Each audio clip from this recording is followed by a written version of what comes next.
देश में कोरोना संक्रमण की स्थिति को लेकर प्रधानमंत्री ने किया राष्ट्र को संबोधित। कहा, ऑक्सीजन और अस्पताल में बेड्स की कमी को दूर करने के लिए उठाए जा रहे हैं ठोस कदम।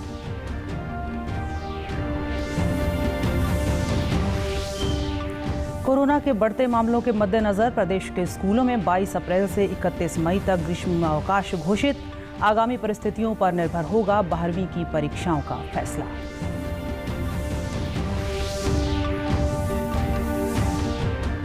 देश भर में श्रद्धा और उल्लास के साथ मनाया जा रहा है रामनवमी का त्यौहार। राष्ट्रपति और प्रधानमंत्री ने कोरोना काल में भगवान राम की तरह मर्यादा का पालन करने की दी सलाह।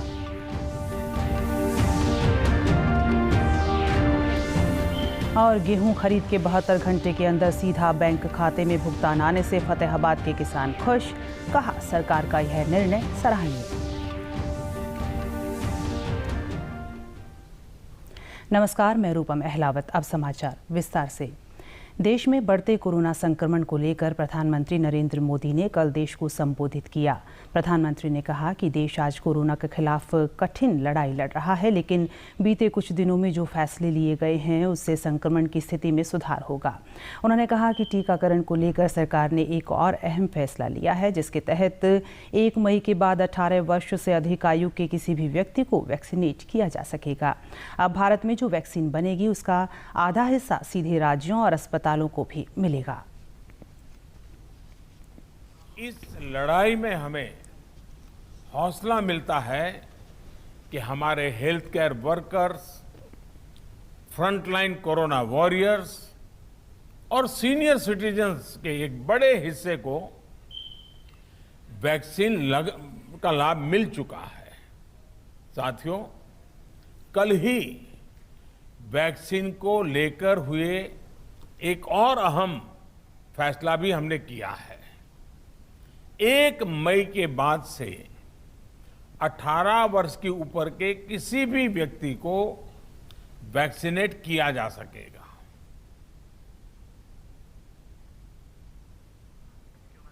प्रधानमंत्री ने कहा कि इस बार कोरोना संकट में देश के अनेक हिस्सों में ऑक्सीजन की मांग बहुत ज्यादा बढ़ी है। इस विषय पर तेजी से और पूरी संवेदनशीलता के साथ काम किया जा रहा है। केंद्र सरकार, राज्य सरकारें और प्राइवेट सेक्टर सभी की पूरी कोशिश है कि हर जरूरतमंद को ऑक्सीजन मिल सके। प्रधानमंत्री ने कहा कि आज की स्थिति में देश को लॉकडाउन से बचाना है। उन्होंने राज्यों से अनुरोध किया कि वो लॉकडाउन को अंतिम विकल्प के रूप में ही इस्तेमाल करें। देश के अनेक हिस्से में ऑक्सीजन की डिमांड बहुत ज्यादा बढ़ी है।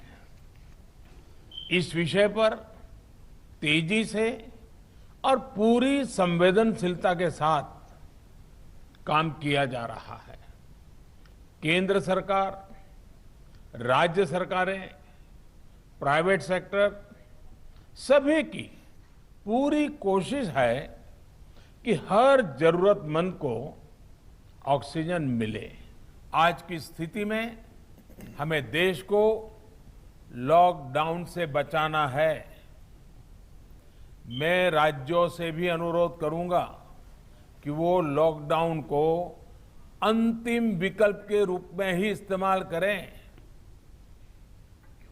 कोरोना महामारी से निपटने के लिए केंद्र सरकार ने कड़े उपाय किए हैं। सरकार ने प्रधानमंत्री गरीब कल्याण पैकेज के अंतर्गत स्वास्थ्य कर्मियों की बीमा योजना को 1 वर्ष के लिए बढ़ा दिया है। स्वास्थ्य और परिवार कल्याण मंत्री डॉक्टर हर्षवर्धन ने कहा कि प्रधानमंत्री गरीब कल्याण पैकेज ने कोविड महामारी के दौरान अपनी जान गंवा चुके कोरोना योद्धाओं के आश्रितों को पूरी सुरक्षा प्रदान की है। साथ ही सरकार द्वारा रेमडेसिविर, उसके API और उसके इंजेक्शन से आयात शुल्क भी खत्म कर दिया गया है। सरकार ने कोरोना के बढ़ते मामलों को देखते हुए प्रदेश के सभी विद्यालयों में 22 अप्रैल से 31 मई तक गर्मी की छुट्टियां घोषित करने का फैसला किया है। चंडीगढ़ में आज शिक्षा मंत्री कंवरपाल गुर्जर ने कहा कि हमने प्रदेश के हालात और स्थिति को देखते हुए ही यह निर्णय लिया है। उन्होंने बताया कि विद्यार्थियों की सुरक्षा को देखते हुए हमने पहले स्कूल बंद करने का फैसला लिया था, लेकिन अध्यापक लगातार स्कूल आ रहे हैं। ऐसे हालातों में अध्यापकों की सुरक्षा भी हमारी जिम्मेदारी है, इसलिए गर्मियों की छुट्टियां जल्दी की गई हैं। जो छुट्टियां हैं, जो गर्मियों की छुट्टियां होती हैं, वो कल से हम करने जा रहे हैं और 31 मई तक वो छुट्टियां रहेंगी। नहीं, अभी तक टीचर देखिए, अभी तक टीचर स्कूल में आ रहे थे क्योंकि टीचर और दूसरा जो स्टाफ था वो सारा रहता, लेकिन कोरोना के जिस प्रकार से केस बढ़ रहे हैं उसके मद्देनजर हमने निर्णय लिया। हाँ, नहीं, दोनों बातें हैं, परिस्थितियों को देखते हुए हमने ये निर्णय लिया है। और क्योंकि बच्चों का सिलेबस काफ़ी अधूरा रह जाता है क्योंकि स्कूल बंद रहने की वजह से, तो हमने ये जो सर्दियों की और गर्मियों की छुट्टियां थी उनको क्लब करके अभी उनको देने जा रहे हैं। और अगर आगे स्थिति सामान्य रहती है तो तब ताकि बच्चों का सिलेबस पूरा हो सके, उसमें स्कूल खुले रहेंगे। शिक्षा मंत्री ने कहा कि 12वीं कक्षा की परीक्षाएं होंगी, लेकिन यह परीक्षाएं ऑनलाइन होगी या ऑफलाइन, इसके बारे में आगामी परिस्थितियों को देखकर ही फैसला लिया जाएगा। नहीं, 12वीं की परीक्षाएं ली जाएंगी, ये बिल्कुल निश्चित है। अब वो ऑनलाइन ली जाएंगी या ऑफलाइन ली जाएंगी, वो परिस्थितियों के ऊपर निर्भर है। पीजीआईएमएस की चिकित्सा अधीक्षक डॉक्टर पुष्पा दहिया ने बताया कि कोरोना महामारी के बढ़ते मामलों के मद्देनजर पीजीआईएमएस रोहतक में 80 बिस्तर का कोविड अस्पताल अलग से तैयार किया गया है। अस्पताल में ऑक्सीजन और वेंटिलेटर की कोई कमी नहीं है। उन्होंने बताया कि पीजीआईएमएस में फिलहाल 200 कोरोना संक्रमित मरीज भर्ती हैं, जिनमें कई गंभीर हैं और उन्हें वेंटिलेटर पर रखा गया है, जबकि कुछ की ऑक्सीजन थेरेपी चल रही है। यहाँ पीजीआई रोहतक में कोविड-19 से 200 के लगभग मरीज़ दाखिल हैं, जिसमें से कुछ काफ़ी सीरियस हालत में हैं जो कि वेंटिलेटर पर हैं और बहुत सारे पेशेंट्स ऑक्सीजन थेरेपी पे चल रहे हैं। हमारे पास 243 के करीब बिस्तर अवेलेबल हैं, जिसमें से 200 भरे हुए हैं। 40 के करीब अभी हमारे पास जगह है, लेकिन इसके साथ साथ हमने 80 बिस्तर का एक और कोविड की बिल्डिंग तैयार कर ली है, जिसको भी हमें उम्मीद है कि आज शाम तक हम उसको चालू कर देंगे अगर हमें ज़रूरत महसूस होती है। डॉक्टर दहिया ने बताया कि पिछले एक सप्ताह के दौरान पीजीआईएमएस के लगभग 200 स्वास्थ्य कर्मी कोरोना संक्रमण की चपेट में आ चुके हैं। उन्होंने लोगों को कोरोना संक्रमण के बढ़ते प्रकोप से सचेत करते हुए कहा कि लोग अभी भी कोरोना महामारी को गंभीरता से नहीं ले रहे हैं और बिना मास्क के ही सड़कों पर घूम रहे हैं। लोगों को इससे बचाव के लिए कोरोना के मानक नियमों का पालन करना चाहिए। जो सबसे अहम बात है कि पिछले एक हफ्ते में करीब 200 जो हेल्थ केयर वर्कर्स हैं वो कोविड-19 से संक्रमित हो चुके हैं और इससे हमारा जो मैन वर्क फोर्स है उसमें काफ़ी कमी आ गई है। मैं ये कहना चाहती हूँ कि जो भारत की जनता है, रोहतक की जनता है, हरियाणा की जनता है, वो इस बात पर बहुत ही गंभीरता से नहीं सोच रही है कि इसके बावजूद भी, इतनी भयानक बीमारी के बावजूद, वो खुले आम सड़कों पर बिना मास्क के, बिना कोविड प्रोटोकॉल फॉलो किए हुए घूम रही है। जबकि हम बार बार हिदायत देते हैं कि आप लोगों को कोविड के एटिकेट्स करने हैं, 6 गज की दूरी रखें, हाथ धोएं, मास्क पहन के रखें, लेकिन फिर भी वो ऐसा काम नहीं कर रहे हैं। गुरुग्राम जिला प्रशासन ने गंभीर कोविड मरीजों को अस्पतालों में भर्ती करवाने और बेड दिलवाने के लिए नई व्यवस्था शुरू की है। इसके लिए पोर्टल पर जाकर रजिस्टर फॉर हॉस्पिटल बेड के नीचे लिखे रिक्वेस्ट नाउ पर क्लिक करना होगा। उसके बाद एक परफॉर्मा खुलेगा जिसमें मरीज की डिटेल भरी जाएगी। रिक्वेस्ट मिलने पर गुरुग्राम जिला प्रशासन ऐसे सभी मरीजों की सूची बनाएगा। सूची में दर्ज मरीजों की डिटेल को चिकित्सकों की टीम देखेगी। इसके बाद गंभीर मरीजों को अस्पताल में दाखिल करवाने की व्यवस्था की जाएगी। गुरुग्राम के उपायुक्त डॉक्टर यश गर्ग ने आश्वस्त किया है कि जिले के गंभीर कोविड मरीजों को तत्काल अस्पताल में दाखिल करवाकर उनका उपचार शुरू करवाया जाएगा। उन्होंने कहा कि गुरुग्राम में लॉकडाउन लगाने का अभी कोई विचार नहीं है। इसके लिए एक पोर्टल covidggn.com ये हमने शुरू किया है। इस पोर्टल पर आप सारे हॉस्पिटल्स जो गुरुग्राम के हैं उसमें क्या स्थिति चल रही है, बेड्स की क्या अवेलेबिलिटी है, ये रियल टाइम डाटा आपको प्राप्त हो सकता है। तो मैं आप सबसे यही आग्रह करता हूँ कि इस समय में, इस मुश्किल घड़ी में, यदि हम सब मिलकर एक साथ काम करें तभी इस समस्या से पार पा सकते हैं। मेरा सभी से आग्रह है कि आप लोग कोविड अप्रोप्रिएट बिहेवियर फॉलो करें। आज देश भर में रामनवमी का त्यौहार पूरे श्रद्धा और उल्लास के साथ मनाया जा रहा है। धार्मिक मान्यताओं के मुताबिक रामनवमी के दिन भगवान राम का जन्म हुआ था, इसलिए इसे राम जन्म दिवस के रूप में भी मनाते हैं। इस अवसर पर मंदिरों में कोरोना नियमों का पालन करते हुए पूजा अर्चना की जा रही है। रामनवमी के अवसर पर राष्ट्रपति रामनाथ कोविंद ने अपने ट्वीट संदेश में देशवासियों को शुभकामनाएं देते हुए कहा कि मर्यादा पुरुषोत्तम श्री राम के जन्म दिवस पर मनाया जाने वाला यह पर्व हमें जीवन में मर्यादा का पालन करने की प्रेरणा देता है। आइए हम सब संकल्प लें कि कोविड-19 महामारी को भी हम सत्य, निष्ठा और संयम से पराजित करेंगे। वहीं प्रधानमंत्री नरेंद्र मोदी ने भी रामनवमी के अवसर पर कहा कि मर्यादा पुरुषोत्तम राम का भी हम सभी को यही संदेश है कि हम मर्यादाओं का पालन करें। कोरोना के इस संकट काल में कोरोना से बचने के जो भी उपाय हैं, कृपया करके उनका पालन कीजिए। दवाई भी कड़ाई भी के मंत्र को याद रखिए। प्रदेश सरकार द्वारा गेहूं की खरीद के 72 घंटे के अंदर सीधा बैंक खाते में भुगतान करने से किसान खुश हैं। जिला फतेहाबाद के किसानों ने बताया कि मंडी में गेहूं बेचने में उन्हें कोई परेशानी नहीं आई।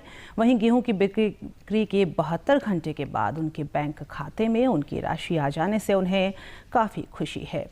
उन्होंने कहा कि यह निर्णय बहुत ही सराहनीय है, क्योंकि अब उन्हें आढ़तियों के चक्कर नहीं काटने पड़ते और बार बार मंडियों में भी नहीं जाना पड़ता। उन्होंने बताया कि सीधे बैंक में भुगतान आ जाने से वह अपने ज़रूरी खर्चे तत्काल पूरे कर लेते हैं। 13 तारीख को मेरी खरीद हुई, 72 घंटे के अंदर मेरी पेमेंट आ गई थी। इसमें मुझे बहुत खुशी हुई है कि पेमेंट इतनी जल्दी आ गई। पहले आढ़तियों के बीच में चक्कर काटने पड़ते थे और इस बार बहुत ही जल्दी पेमेंट आ गई और मैंने बैंक से निकलवा कर पैसे भी निकलवा लिए हैं। इसमें मुझे कोई दिक्कत नहीं हुई है। अब ये आढ़तियों के पास चक्कर काटने की ज़रूरत नहीं है। 3-4 दिनों के बाद मेरी पेमेंट मतलब सही तरीके से आ गई, बैंक में आई है और मैंने बैंक से मेरा लेन देन बिल्कुल सही, मेरे ढंग से पैसे मिल गए। और पहले सेठों के पास जाते थे, वो आप अभी तक पेमेंट नहीं आई है और आपको 2-4 दिन बाद में आना पड़ेगा, फिर चक्कर काटते थे। अब जाते ही बैंक से पैसे मिल जाते हैं। सरकार का ये नियम बहुत बढ़िया तरीके से सुचारू रूप से चल रहा है। 10 तारीख को जो है गेहूँ निकाल के मंडी में ले गया और 72 घंटे के अंदर पेमेंट आ गई है। पहले बिचौलियों के खाते से आती थी, अब ऐसी आई तो कैसा? हाँ, बिचौलियों खातों में जो 10 दिन लग जाते थे, जो 72 घंटों में पेमेंट मिल गई हमें। सरकार ने मेरे खाते में सीधी ही पेमेंट डाली है। जो पहले सरकार आढ़तियों के खाते में डालती थी और लेन देन में दिक्कत आती थी, लेकिन अब सरकार ने बढ़िया इसका एक उपाय सोच के और बढ़िया जो किसानों के सीधी ट्रांसफ़र खाते में करते हैं पैसे, इससे बहुत ज़्यादा हमारे को फ़ायदा होगा। हमारे को किसी चीज़ की दिक्कत नहीं होगी और पेमेंट हमारी खाते में तीसरे दिन आ चुकी है। सरकार द्वारा प्रदेश में कोरोना संक्रमण को रोकने के लिए टीकाकरण लगातार जारी है। कोविड नोडल अधिकारी एवं उप सिविल सर्जन डॉक्टर बागेश बुढ़ेल ने बताया कि वरिष्ठ नागरिकों और 45 वर्ष से अधिक आयु के लोगों में वैक्सीन लगवाने में काफ़ी उत्साह है। उन्होंने बताया कि यमुनानगर में लगभग 100 से अधिक स्थानों पर सप्ताह के 7 दिन टीकाकरण का कार्य प्रातः 9 से शाम 5 बजे तक चल रहा है। जिला यमुनानगर ने वैक्सीनेशन में काफ़ी अच्छा सराहनीय काम किया है।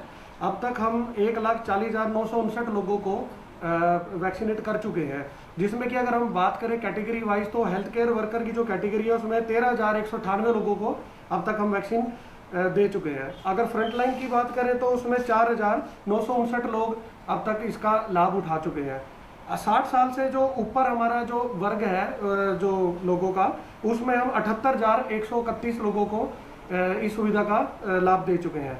46 साल से अगर हम बात करें 46 to 59 ईयर्स की जो हमारी जो रेंज है, उसमें हम 44,671 लोगों को अब तक वैक्सीनेट कर चुके हैं। अगर इनको सबको हम क्यूमुलेटिव अगर टोटल करें तो 1,40,959 लोगों को हम वैक्सीनेट कर चुके हैं और निरंतर हम जो हमारा प्रयास है कि हम ज़्यादा से ज़्यादा लोगों को वैक्सीनेट करेंगे।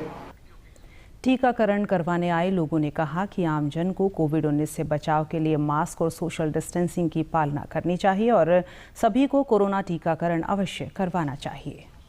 और इतना अच्छा एटमॉस्फेयर है यहाँ पे, मैं तो बल्कि सभी लोगों से हाथ जोड़ के विनती करना चाहता हूँ, इतना अच्छा व्यवहार। तो मैं तो कहूँगा कि भाई बहुत ही उत्तमता से विजय दहिया जी की टीम हर एक डिस्पेंसरी में बहुत उत्तम काम कर रही है। मेरे को थोड़ा सा भय लगता था कि पता नहीं कितना तो हार्ड होगा, लेकिन इंजेक्शन लगते वक्त पता ही नहीं लगा कि इंजेक्शन लग गया।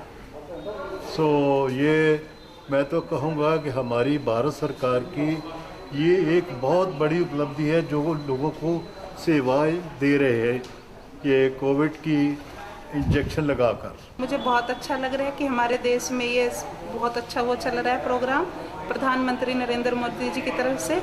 ये हमारे लिए बहुत बड़ी उपलब्धि है कि हम अपने देश के साथ साथ अपने नागरिकों के बाहर भी ये सप्लाई कर रहे हैं। मेरा विचार है बहुत लाभकारी है, क्योंकि जैसे जैसे अब दोबारा से ये कोविड अपनी दूसरी लहर में बड़े केसेस आ रहे हैं, तो मैं तो सब चाहूँगा सभी लोग इसको लगवाएं ताकि कम से कम प्रोटेक्टेड रहें।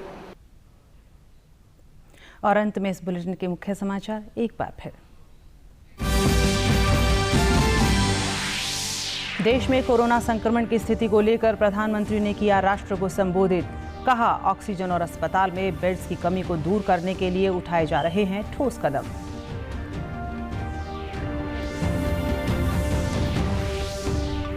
कोरोना के बढ़ते मामलों के मद्देनजर प्रदेश के स्कूलों में 22 अप्रैल से 31 मई तक ग्रीष्मावकाश घोषित। आगामी परिस्थितियों पर निर्भर होगा 12वीं की परीक्षाओं का फैसला। देश भर में श्रद्धा और उल्लास के साथ मनाया जा रहा है रामनवमी का त्यौहार। राष्ट्रपति और प्रधानमंत्री ने कोरोना काल में भगवान राम की तरह मर्यादा का पालन करने की दी सलाह।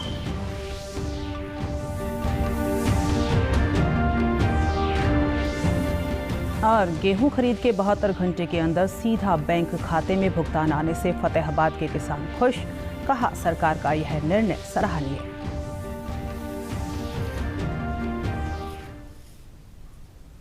सभी दर्शकों से अपील है कि कोरोना संबंधी सुरक्षा के सभी उपायों का पालन करें और 45 वर्ष से अधिक आयु के सभी लोग बेहिचक टीका लगवाएं। आप भी हमारे साथ सुरक्षा और बचाव के 3 आसान एहतियाती उपायों का संकल्प लें। 2 गज की दूरी बनाए रखें, हाथ बार बार धोएं और घर से बाहर मास्क हमेशा पहनें। नमस्कार।